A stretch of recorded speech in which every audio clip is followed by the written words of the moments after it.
How to generate Instagram profile QR code. Now let's jump straight into the process. Firstly, check if your Instagram app is up to date or not.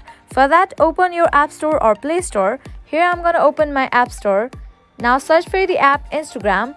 Update if any updates are available. You can see that mine is up to date. After you check it out and update it, you have to open your Instagram app. Now your home page appears. At the bottom right corner, you can see your profile icon. Tap on it. Now your profile appears. At the top right corner, you can see these 3 horizontal lines. Tap on it. Now go to this option QR code and your QR code of Instagram profile appears. In this way, you can easily generate QR code of your Instagram profile.